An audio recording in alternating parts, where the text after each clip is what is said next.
இது இவங்களுக்கு வேணுங்கிற போது சட்டையை கிழிச்சிட்டு போய் ஆளுநர்கிட்ட வந்து ஒரு மனு கொடுக்குறதோ, ஒரு இவங்க மேலே ஆக்ஷன் எடுங்க, அவங்க மேலே ஆக்ஷன் எடுங்க அப்படின்னு சொல்லி கேட்குறதோ, வேலைக்கு தகுந்த மாதிரி சந்தர்ப்பத்துக்கு தகுந்த மாதிரி இவங்க நடந்துக்குவாங்க. ஆளுநருக்கும் நிறைய கட்டுப்பாடுகள் இருக்குது. அவர் வந்து நாளைக்கு இவங்க வந்து தமிழ்நாடு நாளைக்கு பிரிஞ்சு போகிறோன்னு சொல்லிட்டு ஒரு பில் கொடுத்தாங்கன்னா அதை பாஸ் பண்ணுவாரான் ஆளுநர். அண்ணாதுரை பீரியட்லேருந்து வேலைக்காரி இதுலேருந்து அது வந்து இவங்களுக்கு வந்து சினிமாவும் திராவிட இயக்கமும் பிரிக்க முடியாது. அதனால் வந்து இவங்களை வேறு மாதிரி நடந்துப்பாங்கன்னு அவங்கள்ட்ட எதிர்பார்க்க முடியாது. ப்ரொஃபஷனல் லாவோ ஒரு உண்மையிலேயே ஒரு கல்விக்கு முன்னேற்றத்தோட நோக்கத்தை வந்து மனசில் வச்சுக்கிட்டோ செய்வாங்கன்னு சொல்லவே முடியாது. அந்த மும்மொழி கொள்கையை இவங்க போட்டு தாறுமாறாக பிச்சை எடுத்துட்டாங்க. ஒரு குரங்குகையில் போன்ற கிடச்சப்போமா அந்த மாதிரி மும்மொழி கொள்கைங்கிறதுக்கு இவங்களுக்கு அதோட ஆன்சரே தெரியல. நீங்கள் தர்மபுரியில் இருந்தால் கன்னடம் படிக்கலாம், மார்த்தாண்டத்தில் இருந்தால் மலையாளம் படிக்கலாம், எந்த மொழியுமே நான் படிக்கலாம். அவ்வளோ தூரம் இதுக்கு நீங்கள் ஃப்ரெஞ்சோ ஸ்பானிஷோ ஜாப்பனீஸோ கூட படிக்கலாம். 3வது மொழி இவங்க வந்து 3வது மொழி வந்தாலே ஹிந்தி வந்துடும், சமஸ்கிருதம் வந்துடும் சொல்லிட்டு இருக்காங்க. தங்களோட பேரில் ஸ்டேட் கவர்மெண்ட் ஸ்கீம் மாதிரி போட்டு சில வச்சு அங்கங்கே ஸ்டாலின் போஸ்ட்டோ உதயநிதி போஸ்ட்டோ ஒட்டி இது பண்ணிக்க வேண்டியது. இவங்க ஸ்டேட் கவர்மெண்ட் இது மாதிரி இவங்க பண்ணுறாங்க. இதெல்லாம் வந்து சரியான வந்து பாமர மக்கள்கிட்ட வந்து போய் சேரல. இது சென்ட்ரல் கவர்மெண்ட் ஸ்கீம்னு. அண்ணாமலை வந்து வந்தவுடனே ஸ்டேட்டில் வைஸ் பிரசிடென்ட் ஆக்கிட்டாருன்னு சொன்னாங்களே. இவர் காங்கிரஸ் கட்சி வந்தவுடனே அவரை வந்து இப்படி ஸ்டேட் பிரசிடென்ட் ஆக்கினாங்க. இந்த கேள்வி யாரும் கேட்க மாட்டேங்கிறாங்க. ஏன் ஊடகம் வந்து இவங்க வந்து ஏன் கேட்க மாட்டாங்க? ஸ்டேட் கவர்மெண்ட்டு வசூல் பண்ணுறது வந்து இதுக்கு வந்து 65% வரைக்கும் வாங்குறாங்க. பெட்ரோல், டீசல், எல்பிஜி, ரெஜிஸ்ட்ரேஷன், பத்திரப்பதிவு, stamp duty, alcoholic products, tobacco. கடனை நாங்கள்லாம் கட்டிடுறோம். எல்லா மக்கள்லாம் நான் வசூலித்து கொடுத்துறேன். ஸ்டேட் கவர்மெண்ட்டுக்கு இருக்க சொத்தை வந்து ஒவ்வொருத்தருக்கும் அவங்க பங்கு பிரித்து கொடுப்பீங்களான்னு கேட்டேன்.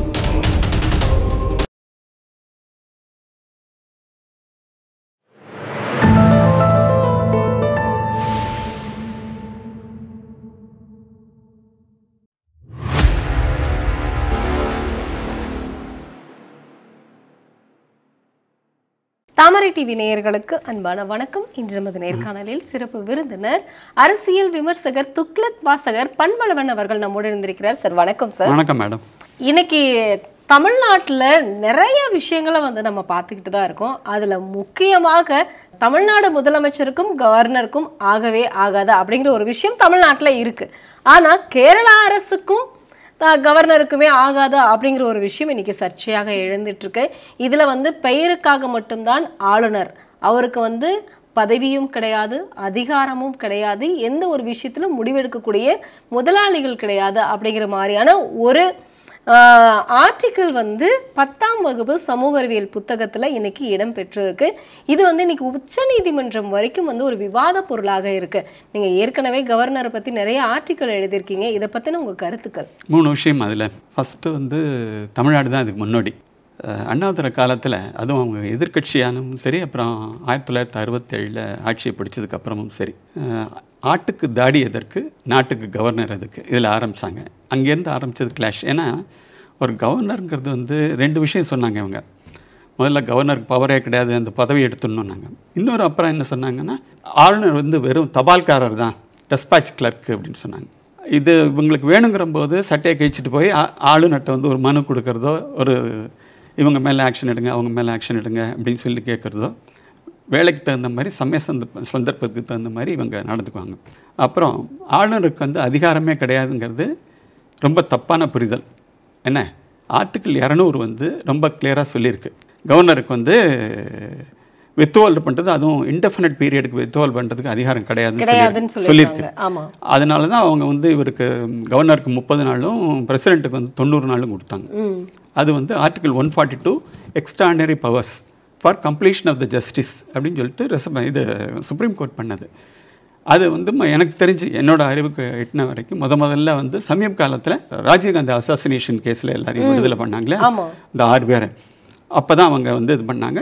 ஓகே, அவங்களாவது 30 வருஷத்துக்கு மேலே ஜெயிலில் இருந்தாங்க, ஒரு இதில் விட்டுட்டாங்க. ஓகே, ஆனால் பொதுவாகவே எல்லாத்துக்கும் அதை அப்ளை பண்ணுறது ரொம்ப தப்பு. அப்புறம் இன்னும் முக்கியமான விஷயம் என்னென்னா, ஆர்டிகிள் 142 வந்து சுப்ரீம் கோர்ட் வந்து ஒரு டிசிஷன் எடுத்தாங்கன்னா, ஒரு ஆர்டர் போட்டாங்கன்னா, it applies to the whole of the country.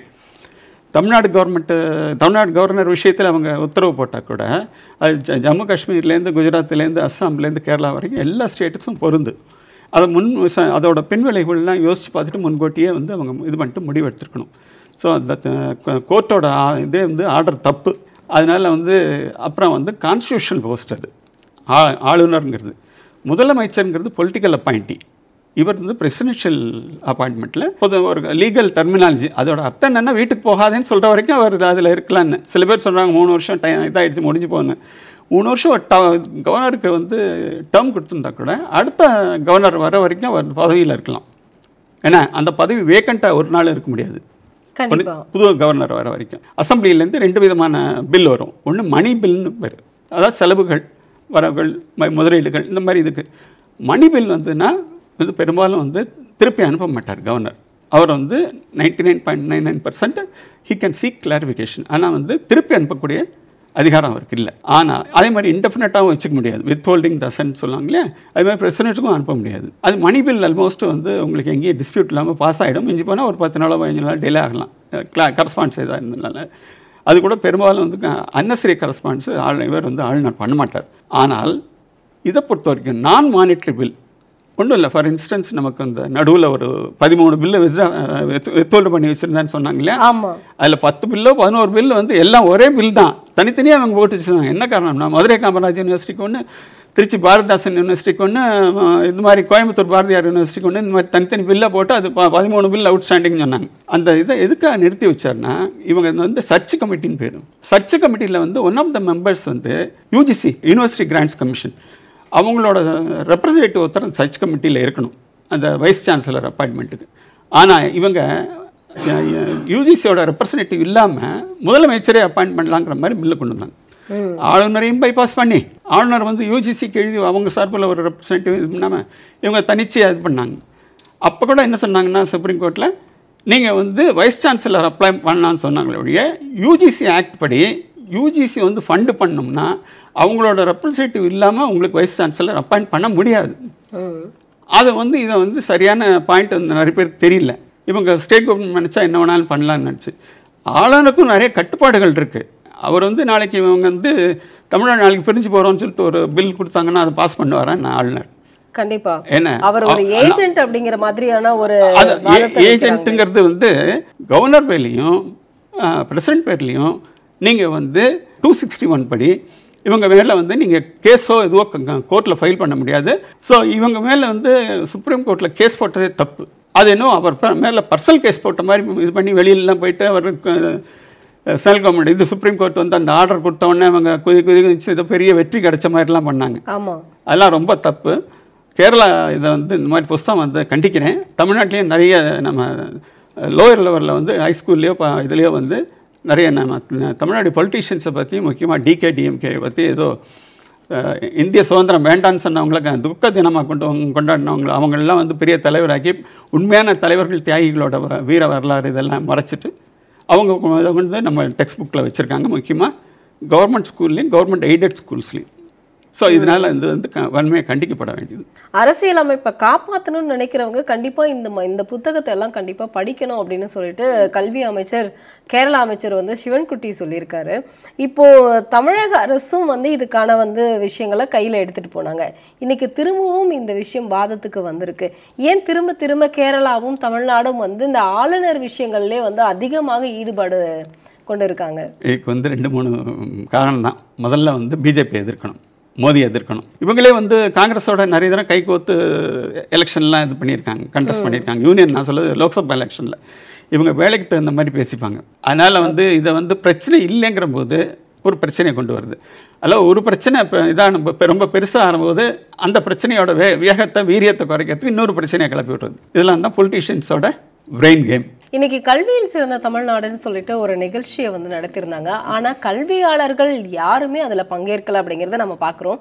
இதில் முக்கியமாக பார்த்தீங்க அப்படின்னா ஒரு சினிமா துறையில் இருக்கக்கூடிய ஒரு சினிமாக்கான ஃபங்க்ஷன் எப்படி இருக்குமோ அதே மாதிரியான ஒரு ஃபங்க்ஷனாக தான் நடந்திருந்தது. இது வந்து கல்வியவே அவமானப்படுத்துகிற மாதிரியான ஒரு நிகழ்ச்சியாக வந்து இருக்குது அப்படின்னு சீமான் அவர்கள் குற்றம் சாட்டியிருக்காரு. இதை பற்றி உங்களுடைய கருத்து சார்? இவங்களோட இது வந்து எல்லாம் அது ஹெச்ஆர்சி ஆகட்டும், இந்த மாதிரி கல்வி ஆகட்டும், வேறு ஏதாவது சோஷியல் இதாகட்டும், எல்லாத்தையும் வந்து பொலிட்டிக்கல் ஆங்கிளில் தான் பார்க்குறாங்க. ஒன்றும் இல்லை, செம்மொழி மாநாடு கருணாநிதி இருக்கும்போது நடந்தது. அதில் வந்து இன்டர்நேஷ்னல் ஸ்காலர்ஸ், தமிழ் ஸ்காலர்ஸ் நிறைய பேரை கூப்பிடல. நம்பர் 1 இவங்க அண்ணாதுரை இவங்கெல்லாம் இருக்கிற போதே வந்து தமிழ் இதெல்லாம் இது பண்ணும்போது திரேவி கல்யாண சுந்தரனாரை கூப்பிடல, மாபோ சிவஞானத்தை கூப்பிடல, அந்த மாதிரி பெரிய பெரிய இவங்கெல்லாம் கூப்பிடல. பரதிமார் கலைஞர், வி.கே. சூரியநாராயண சாஸ்திரி அவரெல்லாம் வந்து இவங்க மதிக்கிறதே கிடையாது. ஏன்னா இவங்களுக்கு பிடிச்ச ஆட்கள் யாரோ அவங்க தான் தமிழ் அறிஞர்கள்.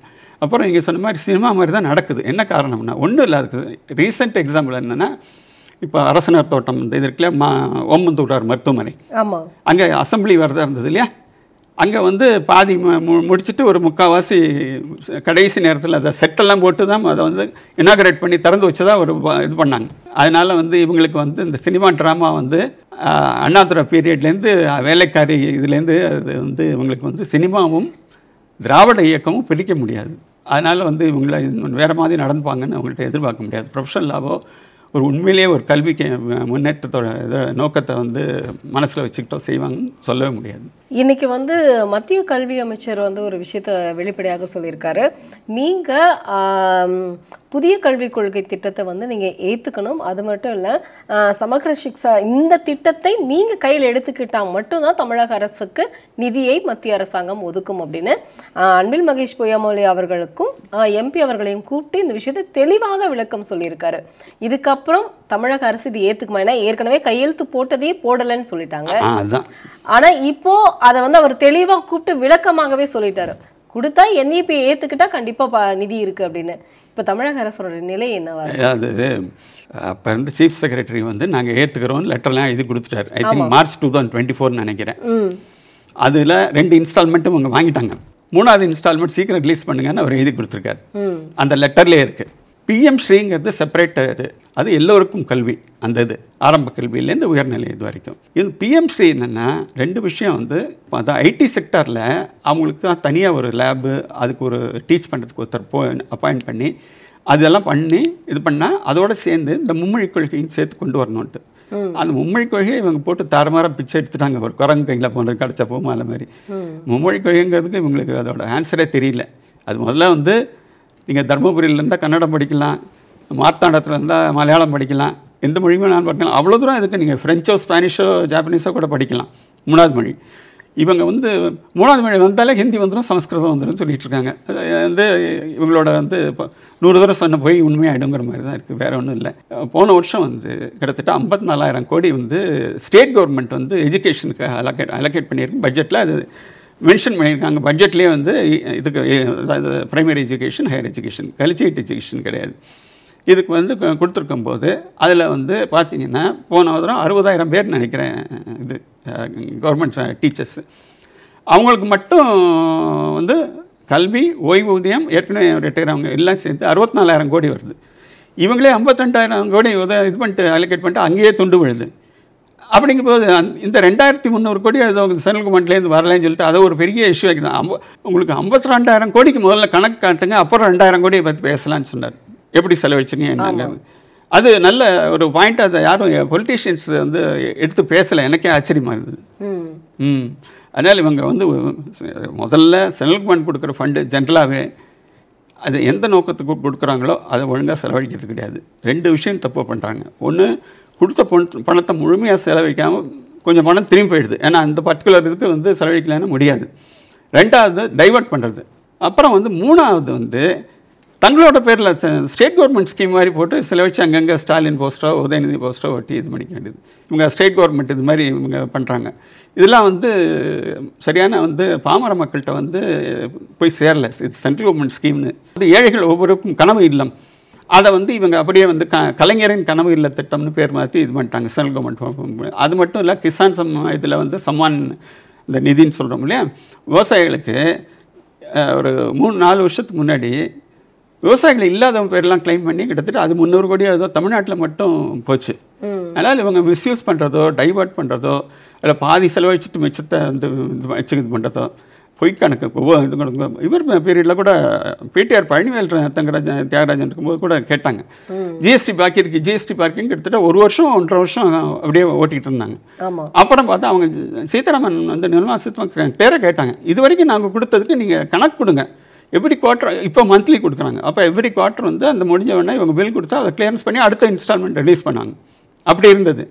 இப்போ வந்து அவங்க கணக்கு கொடுக்க மாட்டோம், அது வெள்ளம் நிவாரணமாகட்டும் இதாகட்டும், நான் கேட்குற போதெல்லாம் பணம் கொடுங்கன்னு கேட்குறாங்களே ஒழிய அது எப்படி செலவழித்தோம், என்னென்ன வகையில் செலவழித்தோம், அது விவசாயிகளுக்கு போய் சேர்ந்ததா, இறந்து போனவங்களுக்கு போய் சேர்ந்ததா, ஃப்ளட்டு அந்த இது வந்து என்ன சொல்கிறது, ஸ்டாம் வாட்டர் ட்ரெயின் அது இது பண்ணுறதுக்கு, அது தண்ணி தேங்காமல் எங்கேயும் இது பண்ணாமல் இருக்கிறதுக்கு இது பண்ணாமல், ஆடு மாடு செத்து போனதுக்கு இறந்து இது பண்ணதுக்கு கொடுத்தோமா, தென்னை மரம் கீழே வந்து அதுக்கு இழப்பீடு கொடுத்தோமா, அதெல்லாம் வந்து சொல்கிறதே கிடையாது.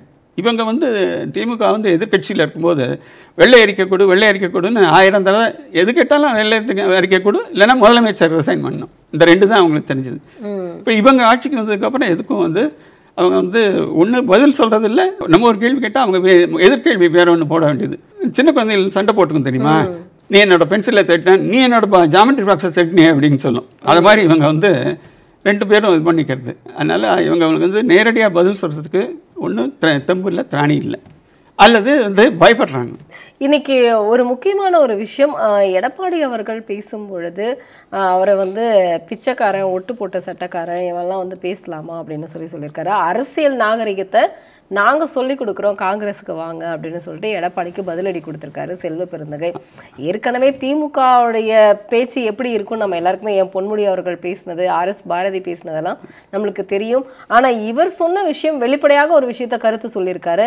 இதுக்கு ஏன் வந்து எடப்பாடி அவர்களுடைய உருவ பொம்மை இருக்கிறதா, ஆர்ப்பாட்டம், இதெல்லாம் வந்து தொடர்ந்து பண்ணிக்கிட்டே இருக்காங்க காங்கிரஸ். இவங்க வந்து நீங்கள் திராவிடர் கழகம், திராவிட முன்னேற்ற கழகம் 2த்துக்கும் வரலாறு எடுத்து 1930 படிக்கணும். இவங்க என்னெல்லாம் எதிர்கட்சியை பற்றி, மற்றவங்கள பற்றி, தனக்கு பிடிக்காத ஜாதி மக்களை பற்றி எல்லாம், சென்ட்ரல் கவர்மெண்ட் லீடர்ஸை பற்றி, காந்தியை பற்றி, இந்திரா காந்தியை பற்றி, நேருவை பற்றி, அது மாதிரி இங்கே இருந்த காமராஜரை பற்றி எல்லாம் பேசியிருக்காங்கிறது கணக்கு வழக்கே கிடையாது. ஆனால் பிச்சைக்காரனுங்கிற சொன்ன வார்த்தை தப்பு, அது வந்து யாரை பற்றியும் பேசக்கூடாது, அதுவும் பொது வழியில் பேசினது. ஆனால் ஒட்டு போட்ட சட்டக்காரன் நான் எப்படி புரிஞ்சுக்கிறேன்னா, அது வந்து பிச்சைக்காரன் புரிஞ்சுக்காமல் ஒட்டு போட்ட சட்டக்காரங்கிறது 5 கட்சி மாறி வந்திருக்காரு அவர் இது வரைக்கும். புரட்சி பாரதம், பகுஜன் சமாஜ் பார்ட்டி, இது விடுதலை சிறுத்தைகள், புதிய தமிழகம், 5வது வந்து இப்போ காங்கிரஸ். அண்ணாமலை வந்து வந்தவுடனே ஸ்டேட்டில் வைஸ் பிரசிடென்ட் ஆக்கிட்டாருன்னு சொன்னாங்களே, இவர் காங்கிரஸ் கட்சி வந்தவுடனே அவரை வந்து இப்படி ஸ்டேட் பிரசிடென்ட் ஆக்கினாங்க. இந்த கேள்வி யாரும் கேட்க மாட்டேன்றாங்க. ஏன் ஊடகம் வந்து இவங்க வந்து ஏன் கேட்க மாட்டேன்றாங்க. ஆனால் இன்னைக்கு அந்த ஆம்ஸ்ட்ராங் கொலை வழக்கு வந்து அந்த சிபிஐக்கு மாற்றப்பட்டிருக்கு இல்லையா, அதில் நிறைய திருப்பங்கள் வரும். அதில் முக்கியமாக வந்து செல்வ பெருந்தகை அவருடைய பெயரும் ஒரு முக்கிய அமைச்சருடைய பெயரும் அடிப்படுது அப்படின்னு சொல்கிறாங்களே. ஆமாம், அது வந்து இப்போ இருக்கிற அரசியல்வாதிகள் நேரடியாக எதுலையும் மாட்டிக்க மாட்டாங்க. அதனால் செல்வ பெருந்தகை மேலே ஏதாவது ஆக்ஷன் வரும்னு எதிர்பார்த்தா நம்ம தான் மக்கள் தான். அதனால் வந்து அது எவ்வளோ தூரம் வந்து உண்மைங்கிறதும் நமக்கு பாமர மக்களுக்கு வந்து கண்டுபிடிச்சி சொல்கிறது கஷ்டம். ஆனால் ஒரே ஒரு பழமொழி என்னென்னா, பரவலாக பேசிக்கிறதுனால நெருப்பு இல்லாமல் புகையாதுன்னு சொல்லுவோம் இல்லையா, அது மாதிரி இருக்கலாம். ஒருவேளை நேரடியோ இன்டைரக்டாவோ அவருக்கு வந்து தொடர்பு இருக்கலாம். அது வந்து எனக்கு நிரூபணமாகவும் அவருக்கு தண்டனை கிடைக்கும் நான் சத்தியமாக நம்பலை. இன்னைக்கு வந்து விஜய் அவர்களுடைய இந்த பிரச்சாரம் வந்து சனிக்கிழமை அப்படிங்கிறது நம்ம எல்லாருக்குமே தெரியும். ஆமாம், சனிக்கிழமை பண்ணுறாரு. நான் சனிக்கிழமை வரவன் கிடையாது, 5 நாள் வந்து வெளிநாடு போயிட்டு வந்து ஒரு 2 நாள் வந்து மக்களை பார்க்கறதுக்காக வரமாட்டேன் அப்படின்னு உதயநிதி வந்து கிண்டல் பண்ணியிருக்காரு. அவரே பகுதி நேர அரசியல்வாதி தான். ஆனால் இன்னைக்கு அவரும் வந்து கிண்டல் பண்ணியிருக்காரு. ஏன் 70 ஆண்டு கால கட்சி வந்து ஏன் தாவைக்காவை பார்த்து பயப்படுது? தாவைக்கானா அம்மா 2 விஷயம்மா. கருணாநிதியே சொல்லியிருக்காரு, இப்போ இல்லை 70கள்லையோ 80கள்லையோ சொல்லியிருக்காரு, எம்ஜிஆர் உயிரோடு இருக்கும்போது. நமக்கு வந்து பொதுக்கூட்டங்கள் அந்த காலத்தில் யூடியூப் இதெல்லாம் கிடையாது இல்லையா. ஆமாம், பொதுக்கூட்டங்களில் நம்ம பேசுகிறபோது எக்கச்சமாக கூட்டம் வருது. கலைஞர் ஒன்று நல்லா பேசக்கூடியவர், அதனால் அந்த வாய்ஜாலமாக பேசுவாங்கன்னு சொல்லுவாங்க இல்லையா. அதனால் நல்லா அடுக்குமொழியிலையோ இல்லையோ பேசுகிறாரு, கொஞ்சம் குத்தலாம் நக்கலாக நையாண்டியா எல்லாம் பேசுவார். அவரை பேசுறதை வந்து ரசிக்கிறதுக்காக ஒரு பெரிய கூட்டம் வரும். அதில் வந்து திமுக காரங்க மட்டும் இல்லை, நடுநிலை இவங்களும் இருப்பாங்க, அரசியல் சார்பு இல்லாதவங்களும் இருப்பாங்க. அதே மாதிரி எதிர்கட்சிக்காரங்க கூட இவர் சொல்கிறதுக்கு எப்படி நம்ம பதில் சொல்கிறதுன்னு கேட்கறதுக்கும் வருவாங்க. அதனால் கூட்டம் வரதை வச்சு நம்ம வந்து ஏமாந்துடக்கூடாது அப்படின்னு சொல்லியிருக்காரு. அவரே 2-3 தானே சொல்லியிருக்காரு. அப்புறம் தோற்று போயிட்டோம் வச்சுங்க, கூட்டம் வந்ததை நம்பி மோசம் போயிட்டோம். இந்த தமிழர்கள்லாம் வந்து சோற்றால் அடித்த பெண்டைகள், ஏன்னா வாழை மட்டைகள்லாம் பேசியிருக்காரு அதே கருணாநிதி. அதனால் கூட்டம் வரதை மட்டும் வச்சு வந்து விஜய்க்கு வந்து ஏதோ பெரிய ஓட்டு விழும், ஒரு 30% யாரோ இப்போ சமீபத்தில் போட்டிருந்தாங்க ஏதோ ஒரு சர்வேங்கிற பேரில் 28% வரும், 30%. அதெல்லாம் நான் எதிர்பார்க்கவே இல்லை. என்னோட கணக்குப்படி 8% வந்தால் அதிகம். ஆனால் என்ன, பாம்பின் கால் பாம்பறியுங்கிற மாதிரி உங்களுக்கு வந்து ஒரு சினிமாக்காரன் இன்னும் சினிமாக்காரனை பார்த்து பயப்படுறது இதுதான். ரஜினிகாந்த் வரேன்னு சொன்னபோது என்ன கூத்து அடித்தாங்க அவங்க. அவரை என்னெல்லாம் கிண்டல் பண்ணாங்க. ஏன்னா எம்ஜிஆர் வந்து மலையாளின்னு சொன்ன மாதிரி இவரை வந்து மராட்டின்னு சொல்லி இது பண்ணாங்க, என்னெல்லாமோ கேவலமாக கூட பேசினாங்க.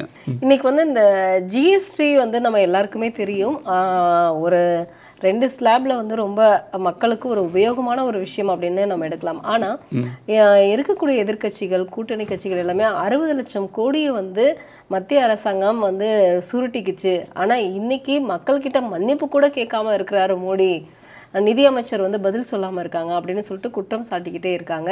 ஆனா மத்திய அரசாங்கம் அடுத்தடுத்து மறுசீரமைப்பு இருந்துகிட்டே இருக்குன்னு சொல்லியிருக்காங்க. என்ன மாதிரியான மறுசீரமைப்பு? 2 விஷயமா. நிர்மலா சீதாராமன் என்ன சொன்னாங்கன்னா, முதல்ல வந்து 4 ஸ்லாப் கொண்டு வரும்போது ஃபர்ஸ்ட் ஜிஎஸ்டி கவுன்சில் சென்ட்ரல் கவர்மெண்ட்டோடது கிடையாது, ஒவ்வொரு ஸ்டேட்டோட ஃபைனான்ஸ் மினிஸ்டரும் அதில் ரெப்ரசன்டேட்டிவ். இதை வந்து ஃபுல்லாக பழைய தூக்கி சென்ட்ரல் கவர்மெண்ட் மேலே போடுறது தப்பு ஒன்று. 2வது வந்து இவங்க வந்து சென்ட்ரல் கவர்மெண்ட் வந்து விதிக்கிற டேக்ஸில் வந்து பங்கு கேட்குறாங்க. ஜிஎஸ்டி பிடிக்கிற போதே 50% ஸ்டேட் கவர்மெண்ட்டுக்கும் 50% சென்ட்ரல் கவர்மெண்ட்டுக்கும் சரிசமமாக பிரிஞ்சிருது. அப்புறம் ஃபைனான்ஷியல் 15th ஃபைனான்ஷியல் கமிஷன் இதுபடி, ஃபைனான்ஸ் கமிஷனோட இதுபடி ரெக்கமெண்டேஷன் படி இப்போ வந்து சென்ட்ரல் கவர்மெண்ட்டோட ஷேரில் 50% போகிறது இல்லையாங்க, அதில் 41%. ஸோ ரஃப்லி 100க்கு 20% இல்லை 21% வச்சுங்க. 50 இவங்களுக்கு ஏற்கனவே வந்துடுச்சு, 100க்கு 50 ரூபா. இந்த ஒரு 21 ரூபா வந்துன்னா ஸ்டேட் கவர்மெண்ட்டுக்கு 71 ரூபா ஆல்ரெடி வந்துடுது. சென்ட்ரல் கவர்மெண்ட் வந்து அவங்க டிவல்யூஷன் பேக்கேஜில் வந்து கொடுத்துட்றாங்க. இது தவிர ஸ்டேட் கவர்மெண்ட்டு வசூல் பண்ணுறது வந்து இதுக்கு வந்து 65% வரைக்கும் வாங்குறாங்க. பெட்ரோல், டீசல், எல்பிஜி, ரெஜிஸ்ட்ரேஷன், பத்திரப்பதிவு, stamp duty, alcoholic products, tobacco. இவங்க வந்து பட்ஜெட் போடுற போது சென்ட்ரல் கவர்மெண்ட்லேருந்து இவ்வளோ ஷேர் வருதுன்னு சேர்த்து பட்ஜெட் போடுறாங்க. ஆனால் வெளியில் சொல்கிறது அதுக்கு பப்ளிசிட்டி தெரியாது. பட்ஜெட் வந்து உங்களுக்கு வெப்சைட்டில் கிடைக்கிது, அதை யார் படித்து பார்க்குறாங்க? இத்தனைக்கு தமிழில் தான் இருக்குது. அதனால் வந்து நிதி கொடுக்கலங்கிறது வந்து அந்த ஒப்பாரி வந்து இப்போ கொஞ்ச நாளாக ஒரு இவர் ஸ்டாலின் ஆட்சிக்கு வந்ததுக்கப்புறம் தான் இதாக இருக்குது. கருணாநிதி கூட பாவம் இந்த விஷயத்தில் அவர் வந்து ஒன்றும் குறை சொல்ல மாட்டேன். அதனால் வந்து இவங்களுக்கு எவ்வளவு நிதி கொடுத்தாலும் போதாதுமா. ஏன்னு கேட்டிங்கன்னா 4,30,000 கோடி இருந்தது இவங்க எடப்பாடி பழனிசாமி வந்து ஆட்சியை விட்டு போகும்போது 2021 மார்ச்லேயோ ஏப்ரல்லையோ. இவங்க மே மாதம் வந்தாங்க 2020. கிட்டத்தட்ட 4 வருஷம் 4 மாதம் ஆயிடுச்சு. 63 வருஷத்தில் வாங்காத கடனை என்ன இவங்க 4 வருஷத்தில் 5 லட்சம் கோடி வாங்கியிருக்காங்க. 4,30,000 கோடி இவ்வளவு வருஷம் வாங்கினது எப்படி? இவங்க வந்து வாங்கினது எப்படி? வெள்ள நிவாரணத்துக்கே கேட்டாங்க, 2,000 கோடி கேட்டாங்க. எந்த ஒரு ஸ்டேட்டும் வந்து 2 பேருக்கும் தெரிஞ்ச உண்மை தான். இவங்க 2,000 கோடி கேட்டால் தான் அவங்க ஒரு 9,000 கோடி கொடுப்பாங்கன்னு இவங்களுக்கும் தெரியும். அவங்க 9,000 கோடி கொடுக்கணும்னா இவங்க 2,000 கோடி கேட்பாங்கன்னு அவங்களுக்கும் தெரியும். இது 2 புரிஞ்சு நடக்கிறது தான் பரவாயில்ல. ஆனால் வந்து என்னென்னா இவங்க வந்ததுக்கப்புறம் அந்த இது ரொம்ப இதாகிடுச்சு. அப்புறம் 2,000 கோடி கேட்டபோது ஸ்டேட் டிசாஸ்டர் ரிலீஃப் ஃபண்டுக்கு சென்ட்ரல் இது வந்து பிரைம் மினிஸ்டர் இதுலேருந்து வந்து ஆல்ரெடி வந்து 9,000 கோடி கொடுத்துட்டாங்க. அது தவிர இவங்கள்ட்ட வந்து ஏற்கனவே கொடுத்த இது வந்து அமௌண்ட் வந்து இதுக்கு முன்னாடி கொடுத்து செலவழிக்காத அமௌண்ட்டு இவங்க ஃபண்டில் இருந்திருக்கு. அது அந்த ஃபண்டுக்கு இது வந்து அது வெள்ள நிவாரணமோ இயற்கை பேரிடர் இதுக்கு நிவாரணத்துக்கோ அதுக்கு தான் யூஸ் பண்ண முடியும். அதனால் அந்த ஏற்கனவே இருக்க பேலன்ஸை முதல்ல இது பண்ணி ஸ்பெண்ட் பண்ணிட்டு எங்களுக்கு கணக்கு கொடுங்க வச்சு தரேன்னு தான் சொன்னார். தரமாட்டோன்னு சொல்லவே இல்லை. இல்லை நீங்கள் கேட்டது அநியாயமாக கேட்குறீங்கன்னு கொடுத்த கூட பாவம் அதையும் சொல்லலை. அதனால் வந்து அதான் இங்கே எங்கே மாட்டிக்குதான், நீங்கள் செலவுக்கு கணக்கு கொடுங்க, நான் அடுத்த இன்ஸ்டால்மெண்ட் ரிலீஸ் பண்ணுறேன், அங்கே நின்று போயிடும். இப்போ ஜிஎஸ்டியில் வந்து இந்த மறுசீரமைப்புல எதுக்கு வந்து மோடி அவர்கள் மக்கள் கிட்ட மன்னிப்பு கேட்கணும்? ஜிஎஸ்டிங்கிறது வரதுக்கு முன்னாடிமா 16 டேக்ஸ் இருந்ததுமா இந்தியாவில். ஸ்டேட் கவர்மெண்ட்டும் சென்ட்ரல் கவர்மெண்ட்டும் 2 மேஜர் டேக்ஸ் எடுத்துக்கிட்டிங்கன்னா சென்ட்ரல் எக்ஸைஸு, இங்கே இருக்கிறதுல state exercise, so excise duty, அப்புறம் வந்து வேல்யூ ஆடட் டேக்ஸ். அதுக்கு முன்னாடி பழங்காலத்தில் எப்படி இருந்தது? சேல்ஸ் டேக்ஸ் இருந்தது. அதை வேல்யூ ஆடட் டேக்ஸ்ன்னு கொண்டு வந்தாங்க. ஒன்றும் இல்லை, நான் உங்களுக்கு ஒரு பொருளை உற்பத்தி பண்ணி உங்களுக்கு 30 ரூபாய்க்கு விற்கிறேன். அந்த 30 ரூபாய்க்கு எனக்கு ஆல்ரெடி நான் டேக்ஸ் கட்டியாச்சு கவர்மெண்ட்டுக்கு. நீங்கள் 30 வந்து 40 விற்கிறம்போது நீங்கள் அந்த 10 ரூபாய்க்கு வேல்யூ அடிஷனுக்கு மட்டும் டேக்ஸ் கட்டினா போகிறோம். அதான் வேல்யூ ஆடட் டேக்ஸ். அப்படி இருக்கும்போது இவங்க வந்து இதுக்கு முன்னாடி இருந்த டேக்ஸ் எல்லாம் சேர்த்து 26%லேருந்து 30% இருந்தது. ஆல்ரெடி வந்து அதை 28ங்கிறது வந்து சின் குட்ஸ்மாங்க, ஆல்கஹால், டொபாக்கோ இந்த மாதிரி இதுக்கு. இல்லை ஒயிட் குட்ஸ் வந்து 15 லட்சம் காரு என்ன இல்லை 1.5 கோடி இது அது மாதிரி இதுக்கெல்லாம் வந்து போட்டுருந்தாங்க. அதுக்கு முன்னாடி இருக்கும்போது அந்த இவங்க வந்து இதை திருப்பி கேட்டாங்கன்னா 60 லட்சம் கோடிங்கிறது என்ன கணக்குன்னு தெரியல. அப்படி பார்த்தா இந்த ஜிஎஸ்டிக்கு முன்னாடி இவங்க வாங்கின பணத்தெல்லாம் என்ன பண்ணுறது? அதிகமாக வாங்கியிருக்காங்க தானே அர்த்தம். அதை சென்ட்ரல் கவர்மெண்ட் திருப்பி கொடுப்பாங்களா இல்லை மக்களுக்கு பங்கு பிரித்து கொடுப்பாங்களா? அதே மாதிரி இது கூட சொல்லியிருந்தேன், மக்கள் ஒவ்வொரு பேரோட தலையிலையும் இவ்வளோ கடன் இருக்குன்னு அப்பப்போ போடுவாங்க. ஸ்டேட் ஃபைனான்ஸ் மினிஸ்டர் சொல்லுவாங்க. நான் தான் கேட்டேன், கடனை நாங்கள்லாம் கட்டிடுறோம், எல்லா மக்களும் நான் வசூலித்து கொடுத்துறேன், ஸ்டேட் கவர்மெண்ட்டுக்கு இருக்க சொத்தை வந்து ஒவ்வொருத்தருக்கும் அவங்க பங்கு பிரித்து கொடுப்பீங்களான்னு கேட்டேன். கடனை மட்டும் பிரித்து கொடுக்குறீங்க, சொத்தை பிரித்து கொடுங்க, அதையும் பிரித்து கொடுங்கண்ணா. ஏன்னா ஒன்றும் இல்லை, நிலத்தை மட்டும் எடுத்துக்கிட்டிங்கன்னா வந்து எத்தனையோ லட்சம் கோடி இல்லை, ட்ரில்லியனில் போகும் அது.